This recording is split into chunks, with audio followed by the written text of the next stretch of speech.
Coucou les amis, comment ça va aujourd'hui? Je vais très bien et je vous retrouve avec un plaisir toujours intact pour évoquer avec vous un grand fléau qu'est celui du harcèlement scolaire. Avant de poursuivre, j'ai pas mal de choses à vous dire. D'abord, si je ne l'ai pas encore fait, je vous précise que je suis moi-même en situation de handicap et que j'ai moi-même été harcelée durant ma scolarité. Je vous précise également que si je ne vous regarde pas forcément en vous parlant, ce n'est pas par impolitesse, mais suite à une erreur médicale dont j'ai été victime étant plus jeune. Je tourne cette vidéo en pensant très fort à la petite Sarah, 9 ans, qui s'est suicidée récemment, et à tous ses proches. Je tourne cette vidéo non pas pour vous effrayer, vous parents, et pour vous dire que votre fils ou votre fille risque fort d'être harcelé, mais pour vous expliquer un peu d'où vient ce phénomène, vous y sensibiliser et vous donner des conseils pour essayer de le contourner. Alors, le harcèlement, il a 3 origines principales, parce que les jeunes d'aujourd'hui ont adopté de très très mauvais réflexes. Ils ont le réflexe de la catégorisation.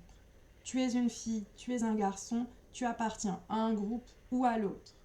Ils ont le réflexe de l'essentialisation, c'est-à-dire qu'ils inventent des principes, ils décrètent des principes et ces principes deviennent de fausses normes qu'il faut absolument respecter pour être intégrés dans tel ou tel groupe. Enfin, ils ont le principe de la hiérarchisation. Pour être intégré dans notre groupe, tu dois être plus ou moins comme ci, plus ou moins comme ça.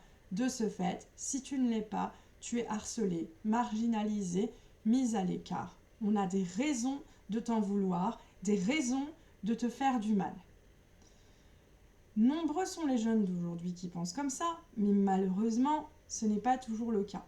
Et comme vous le savez, ce harcèlement qui débute à l'école se poursuit à la maison à cause des réseaux sociaux. C'est pourquoi je vous conseille fortement d'instaurer un contrôle parental sur vos ordinateurs et d'éloigner plus ou moins vos enfants de ces plateformes Facebook, Twitter et autres.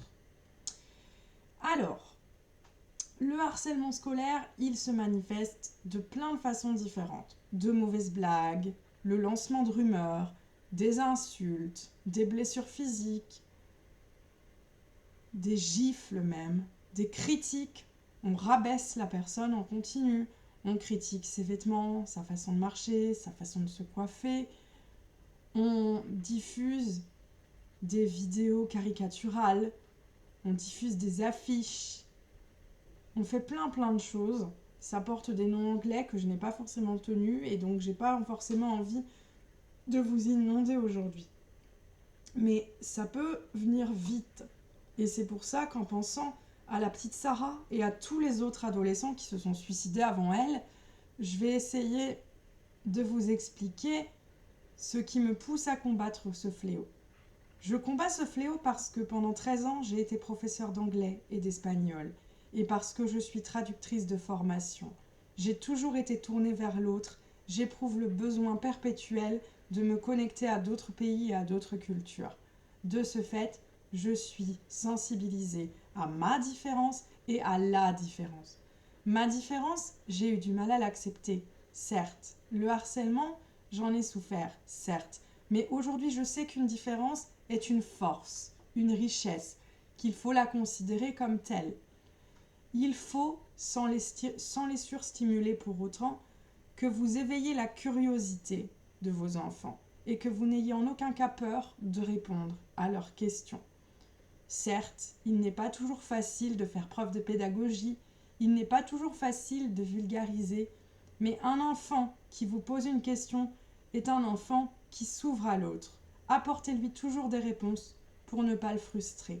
Abordez la différence de manière générale, les différences physiques, mentales, intellectuelles, les différences de religion, les différences d'origine. On est tous différents. Insistez sur la singularité de chacun de vos enfants. Il est unique, il est comme il est, vous l'aimez comme ça. Personnellement, ma maman m'a dit que si j'avais 4 pieds, 4 mains, 4 jambes, 4 bras, elle me garderait, elle ne me ramènerait surtout pas au magasin.